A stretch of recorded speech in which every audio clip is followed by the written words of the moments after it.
سبحان اللہ لا الہ الا اللہ واللہ اکبر سبحان اللہ والحمد للہ ولا الہ الا اللہ واللہ اکبر سبحان اللہ والحمد للہ ولا الہ الا اللہ واللہ اکبر نحمده ونصلي على رسوله الكريم أما بعد قال الله تعالى في قرآن المجيد فأعوذ بالله من الشيطان الرجيم بسم الله الرحمن الرحيم إن الله وملائكته يصلون على النبي يا أيها الذين آمنوا صلوا عليه وسلموا تسليما اللهم صل على سيدنا مولانا محمد هذا الجود والكرم اللهم صل على سيدنا مولانا محمد وآله الفضل اللهم صل على سيدنا مولانا محمد وآله وصحبه وسلم أما بعد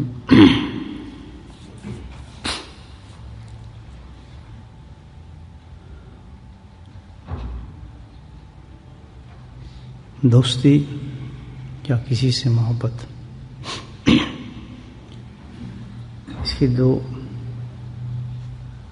بلکہ ایک وجہ ہے اکثر. جب انسان کسی سے دوستی ہو یا کسی سے محبت ہو تو اس میں کوئی اس کی وجہ ضرور ہوتی ہے، محبت کی یا دوستی کی،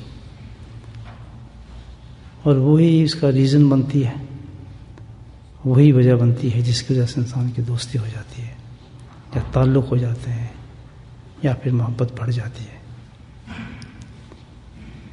مثال اس کی ایسے ہے کہ جیسے کسی کو فٹ بال کا شوق رکھتا ہے، کوئی میچز وغیرہ سے فٹ بال کھیلتے ہیں،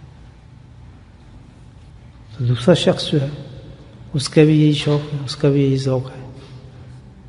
تو جب دونوں کا شوق ایک ہوگا تو دونوں میں پھر دوستی ہونا شروع ہو جائے گی، کیونکہ کامن انٹرسٹ ہے دونوں کا. یا کسی کو کرکٹ کا شوق ہے کھیلنا، تو دوسرے کو بھی یہ شوق ہے. جب اس کو یہ شوق ہوا تو دونوں کے پھر دوستی ہونا شروع ہو جائے گی. تو دوستی کی وجہ کیا ہوئی؟ فٹ بال.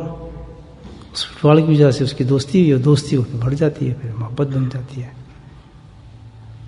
یا کرکٹ اس کی وجہ ہوئی، ریزن ہوئی جس کی وجہ سے اس کی دوستی ہوئی، اور دوستی پہ وہ محبت میں بڑھ جاتی ہے، کافی دور نکل جاتی ہے. بلکہ یہ ہے کہ آدمی کیونکہ کامن انٹرسٹ ہو جاتا ہے، بیٹھ کے گپے مارنا شروع کرتے ہیں، 2-2 3-3 گھنٹے نکل جاتے ہیں، بور نہیں ہوتا. لیکن اگر کامن انٹرسٹ نہ ہو تو 5 منٹ بیٹھنے میں انسان کو بڑا مشکل ہوتا ہے، 10 منٹ بھی بور ہونا شروع ہوتا ہے، بہانے مارتے چلنے کی.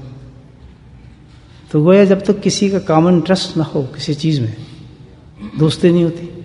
کامن انٹرسٹ ہو تو وہ دوستی بن جاتی ہے. مثال کے طور پر میں گلاب کو پسند کرتا ہوں، دوسرا آدمی گلاب کو پسند کرتا ہے، تو پھر دونوں دوستی ہو جائے گی کہ وہ بھی یہ پسند کرتا ہے، میں بھی یہ پسند کرتا ہوں.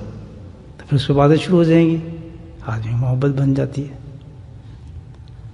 تو یہ ایک معیار ہے دوستی کا، سٹارٹ محبت بڑھ جاتی ہے، محبت بن جاتی ہے. لیکن بعض دوستی بھی عجیب ہے، نہ اس میں کوئی گلاب کی محبت ہوتی ہے، نہ اس میں کسی کرکٹ کی محبت ہے، نہ اس دوستی کے اندر کوئی فٹ بال کی محبت ہے، نہ دنیا کی کوئی محبت ہے، بلکہ اس محبت کے اندر اللہ کی محبت ہوتی ہے. یہ بھی کامن انٹرسٹ ہوا. کسی کو اللہ سے محبت ہے، دوسرے کو بھی اللہ سے محبت ہے، تو پھر دوستی بڑھ گئی.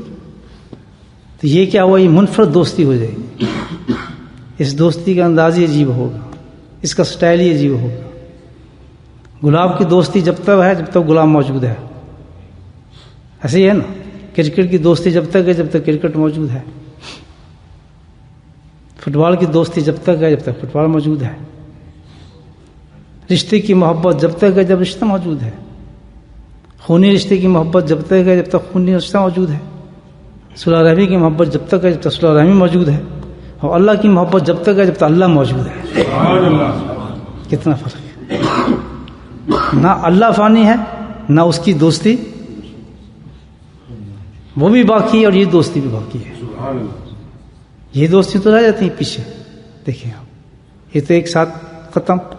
جب دنیا کی ہر چیز فانی ہے تو یہ جتنی بھی دنیا کی دوستی ہوں گی یہ سب رہ جاتی ہے، لیکن جس میں اللہ آ جائے بیچ میں دوستی کے، اللہ کی خاطر کسی کی دوستی ہو جائے ایک دوسرے کے ساتھ، وہ دوستی تو کبھی ختم ہوتی ہی نہیں، وہ تو قیامت تک، قیامت کے بعد بھی چلتی ہے، جنتوں میں بھی چلتی ہے نا حدیث کہ جو جس سے دوستی کرے گا، محبت کرے گا، وہ قیامت میں بھی اس کے ساتھ ہو۔ تو کتنی بڑی دوستی ہے دوستوں کہ اللہ کے خاطر کسی کے ساتھ دوستی ہو جائے، بیچ میں صرف اللہ، اللہ کا رسول، اور تو تیسری چیز ہو ہی نہ دنیا کی، نہ کوئی رشتہ داری کا معاملہ ہو، نہ کسی چیز کا معاملہ ہو، نہ کسی لین دین کا معاملہ ہو، نہ کوئی سیاست کا معاملہ ہو، نہ کوئی رشتہ ہو، نہ کوئی جان نہ پہچان۔ بس وجہ کیا ہے کہ کامن انٹرسٹ کیا ہے دونوں کا؟ اللہ کی محبت۔ آپ لوگ کیوں آئے ہیں؟ میرے سے رشتہ داری ہے، یا ہم ایک دوسرے سے تعلق رکھتے ہیں، یا ہمارا کوئی جاننے والا ہے؟ بہت سے تو نئے چہرے ہوں گے۔ میرے رب نے ہمیں کیوں جمع کر دیا؟ کس نام پہ جمع کی ہے؟ اپنے نام پہ۔ ہوئی نا دوستی کیسی، یعنی بے لحاشا، جس کا کوئی آدمی سوچ بھی نہیں سکتا۔ ان عام دوستیوں کے لیے تو بہت کچھ کرنا پڑتا ہے آدمیوں کے لیے، قربانی دینی پڑتی ہے، اور پتہ نہیں کیا کچھ کرنا پڑتا ہے پکی دوستی کرنے کے لیے، بھئی پکی ہو جائے دوستی، کہیں ٹوٹے نہ۔ سبحان اللہ! یہ دوستی کیسی اللہ کی، کہاں سے اٹھاتا ہے، کدھر ملاتا ہے، اپنے نام پہ جمع کر کے محبت پیدا فرما دیتا ہے۔ تو کتنی اس اب تمام دوستیوں کے مقابلے میں ایک تو یہ باقی دوستی، اور اس کا پھر نام اللہ کی خاطر دوستی ہو جائے کسی کے ساتھ، اللہ کی خاطر کسی سے محبت ہو جائے۔ ایک شخص تھا، حدیث میں ہے، تو سفر پہ جا رہا تھا، سفر شروع کیا اس نے، تو راستے میں ایک انسان کی شکل میں فرشتہ آ گیا، کہنے لگا بھائی کدھر جا رہے ہو؟ کہ اپنے دوست سے ملنے جا رہا ہوں۔ اچھا دوست سے ملنے جا رہا ہو، جاؤ، کوئی حاجت ہے، کوئی کام ہے دوست سے؟ کہتا نہیں۔ اس کا تیرے پہ کوئی احسان ہے، لینا دینا ہے تیرا کچھ؟ کہتا نہیں۔ اچھا کوئی رشتہ داری ہے تیری دور سے نزدیک سے، کوئی برادری؟ کہتا کچھ نہیں۔ کہ تین چیزوں کچھ بھی نہیں ہے؟ کہتا کچھ بھی نہیں ہے۔ تو کیوں جا رہا ہے؟ کہتا اللہ کے لیے دوستی ہے میری، اللہ کے واسطے میری دوستی ہے، تو میں صبر کر رہا ہوں اس سے ملاقات کے لیے۔ اس نے کہا اچھا یہ بات ہے، تو میں تجھے بتاتا ہوں، میں فرشتہ ہوں، اللہ سبحانہ تعالیٰ نے مجھے بھیجا تھا میں تجھ سے پوچھوں، اور جو مقصد تو نے بتایا اس مقصد سے اللہ تعالیٰ فرما رہے ہیں کہ میں نے اس کو بھی بخش دیا جیسے تو ملنے جا رہا ہے، اور تجھے بھی بخش دیا۔ دیکھیں کتنی بڑی دوستی ہے، کتنا اچھا دوست ہے، کتنا پائیدار دوست ہے، جس میں اللہ آ جائے، جس میں اللہ کا رسول آ جائے۔ نبی کریم ارشاد فرماتے ہیں ایک حدیث کے اندر کہ روز قیامت میں جب حشر کا میدان ہوگا اور اس کی حالت ایسی ہوگی کہ سورج جو ہے وہ بہت قریب ہو جائے زمین کے، سوا نظر تک قریب آ جائے گا سورج، اور سیدھی حالت میں ہوگا۔ یہ بھی کہا جاتا ہے کہ الٹی حالت میں، سیدھا نہیں ہے، ابھی سیدھی تو بہت روشنی ہوتی ہے اس کی، تو وہ سیدھی پوزیشن میں آ جائے گا اور زمین کے بالکل نزدیک آ جائے گا، اور زمین جو یہ زمین ہوگی اس کو چینج کر دیا جائے گا، کیونکہ اس زمین کے اندر کیا ہے کہ یہ ہیٹ کو جذب کر لیتی ہے، لیکن وہ جو زمین ہوگی اس وقت کیا ہوگی، تانبے کی زمین بنا دی جائے گی، اللہ تعالیٰ اس کو تانبے کی زمین بنا دے گا، اور اس ہیٹ بجائے جذب ہونے کے وہ نیچے سے بھی ہیٹ کرے گی، اوپر سے سورج کی ہیٹ، نیچے سے زمین کی ہیٹ، اور بالکل سوا نیزے پہ سورج، اس میں ہم سب کھڑے ہوں گے۔ یہ وقت آنا ہے، مرنے کے بعد ہی نہیں فارغ ہو گئے، جیسے یہاں موت کا انتظار کرتے ہیں نا، اسی طرح قبر کے اندر مردہ کس کا انتظار کرتا ہے؟ قیامت کا انتظار کرتا ہے، حشر کا انتظار کرتا ہے۔ تو یہ زندگی ختم نہیں ہو جاتی ہے کہ مرنے کے بعد جان چھوڑ گئی، نہیں، تو ہر انسان موجود ہوگا حشر کے میدان میں۔ اب سوچنے والی بات ہے، آپ سوچیں تو قرآن میں واقعات بہت بیان کیے ہیں، یہ وقت آنا ہے ہمارے پاس، بہت جلد آنا ہے۔ بہت جلد آنا ہے. اس حالت میں ہم سب کھڑے ہوں گے اور اس گرمی کے اندر ہر آدمی اپنے پسینے کے اندر ڈوبا ہوا ہوگا. اور پسینے کا حالت یہ ہوگی، حدیث میں آتا ہے، نبی اکرم نے ارشاد فرمایا حدیث میں کہ کسی کے گردن تک ہوگا، کسی کے منہ تک ہوگا، کوئی بالکل پسینے میں ہوگا. اعمال کے مطابق وہ اپنے اپنے پسینوں کے اندر ہوگا. یہ جو روزمرہ ہم اعمال کرتے ہیں، ماشاءاللہ نمازیں پڑھتے ہیں اور اچھے نیک کام کرتے ہیں، قرآن کی تلاوتیں کرتے ہیں، سنتوں پہ چلتے ہیں، یہ اعمال ہم کرتے ہیں نا، انہی اعمال کے نتیجے میں ہمارا حشر وہاں پر ہوگا. اس وقت اپنے اپنے اعمال کے نتیجے میں انسان کھڑا ہوگا، اسی انداز میں اسی اندر پسینے کے اندر ہوگا. اور اگر چلے گا بھی تو پسینہ ساتھ ساتھ چلے گا. اور پسینہ خود بذات خود اتنا گرم ہوگا، اتنا گرم ہوگا. اس کی مثال دی ہے کہ اگر اس کی ایک بوند احد پہاڑ پہ ڈال دی جائے تو اس کی شدت گرمی سے احد پہاڑ پگھل جائے، اسی وقت پانی ہو جائے پگھل کے. اس قدر گرم ہوگا اور اتنا بدبودار ہوگا وہ پسینہ. شاید ہے کہ اگر وہ ایک بوند پسینے کی زمین پہ آ جائے، اس وقت دنیا میں آ جائے، تو سارے جن انسان جو ہیں، جانور، ان کے دماغ اس بدبو سے پھٹ جائے. اس کے اندر وہ انسان موجود ہوں گے، میں اور آپ سب. اللہ تعالیٰ ہماری حفاظت فرمائے. سبحان اللہ. نبی ارشاد فرماتے ہیں کہ اسی کے اندر، انہی لوگوں کے اندر ایک قوم ایسی ہوگی، سبحان اللہ، کہ جس کو اللہ تعالیٰ اپنے عرش کے سائے کی ٹھنڈ کے اندر پناہ دے گا. عرش کا جو سایہ ہوگا اللہ تعالیٰ، اس حالت کے اندر ان انسانوں کو اللہ تعالیٰ پناہ دے گا. صاحب نے پوچھا جس کو کون لوگ ہوں گے ایسے کہ جو اس وقت اتنا اچھا ان کے لیے کام ہو جائے گا، اتنا اونچا، اتنا فرسٹ کلاس کام ہوگا کہ عرش کے سائے کی ٹھنڈ کے اندر وہ موجود ہوں گے. تو اللہ کے نبی نے فرمایا کہ وہ لوگ ہوں گے جو دنیا کے اندر ایک دوسرے سے محبت صرف اللہ کی خاطر کرتے ہوں، صرف اللہ کی خاطر کرتے ہوں. معاذ بن جبل رضی اللہ تعالیٰ عنہ فرماتے ہیں کہ سمعت قال رسول اللہ صلی اللہ علیہ وسلم حبنی محبین. نبی اکرم ارشاد فرماتے ہیں کہ اللہ سبحانہ وتعالیٰ فرماتے ہیں کہ میری محبت واجب ہو جاتی ہے. لفظ دیکھیے، محبت میری محبت ان شخص پر واجب ہو جاتی ہے جو ایک دوسرے سے اللہ کی خاطر محبت کرتے ہیں. ان کی محبت اللہ کی خاطر ہوتی ہے، ان کا ملنا اللہ کی خاطر ہے، ان کی ملاقاتیں اللہ کی خاطر ہیں، ان کی مجالس اللہ کی خاطر ہیں، ان کا لین دین اللہ کی خاطر ہے. ایک دوسرے پر جو خرچ کرتے ہیں وہ بھی اللہ کی خاطر ہے. فرمایا جو ایسے شخص ہوں گے اللہ تعالیٰ کہتے ہیں میری محبت واجب ہو جاتی ہے. تو میرے بھائی یہ بہت بڑی چیز ہے اللہ تعالیٰ نے کہ ہم کسی ایسے انسان سے محبت شروع کر دیں اور اس کا تعلق کس چیز سے ہو؟ صرف اللہ سے ہو. بہت بڑا عمل ہے، بہت بڑا عمل ہے کہ اللہ کی خاطر انسان کسی آدمی سے محبت شروع کر دے. اس میں کتنی بڑی حکمتیں ہیں اس محبت میں، آپ یہ دیکھیں.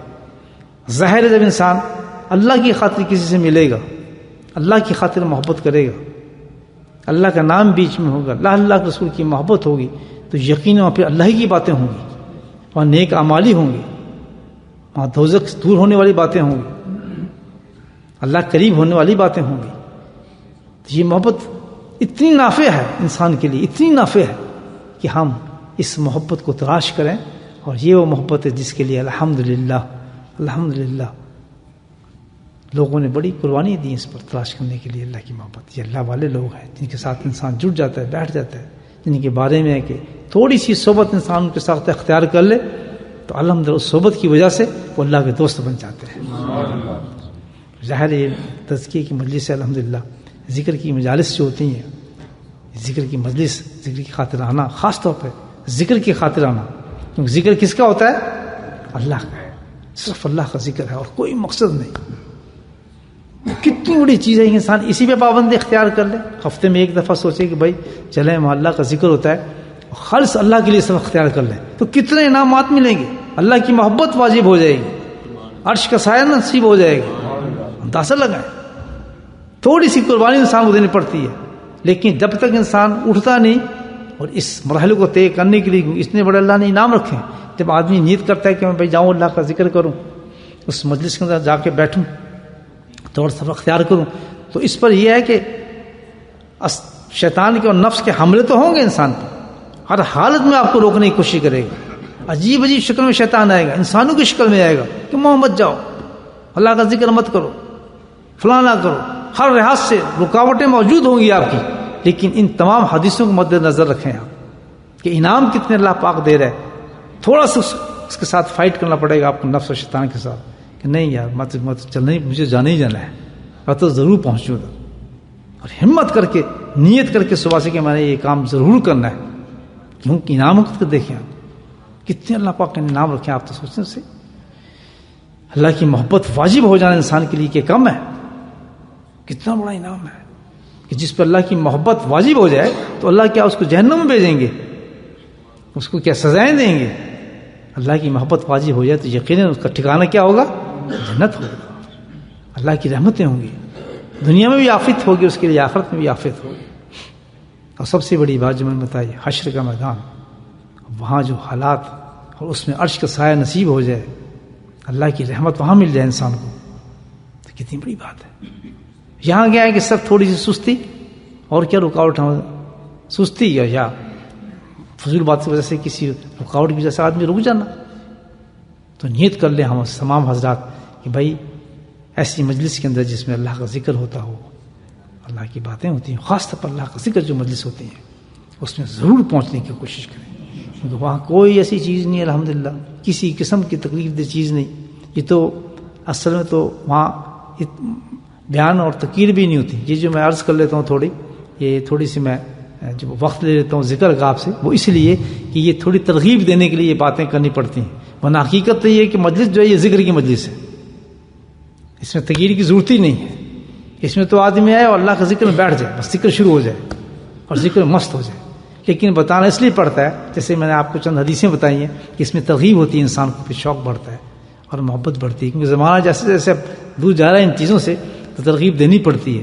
ورنہ حقیقت تو یہ ہے کہ ذکر کی مجلس پا خود ایسی ہے کہ محتاج ہی نہیں کسی چیز کی، اس میں تو لذت ایسی ہے کہ جیسے آدمی ذکر شروع کرتا ہے الحمدللہ اسے مست ہونا شروع ہو جاتا ہے، اور جب اٹھ کے جاتا ہے تو خود بخود اس کے دل کے اندر چیز پیدا ہو جاتی ہے، یار اگلے ہفتے پھر آئیں گے انشاءاللہ اللہ کا ذکر میں بیٹھیں گے اور اللہ کا ذکر ہم کریں گے۔ بھائی اس ذکر کی محبت بڑھائیں، اللہ کا نام بہت ہی ماشاءاللہ انعام یافتہ، نافع، فائدہ مند، دنیا میں آخرت میں جو ہے جو اللہ کا ذکر بہت انسان کو کامیاب کر دیتا ہے۔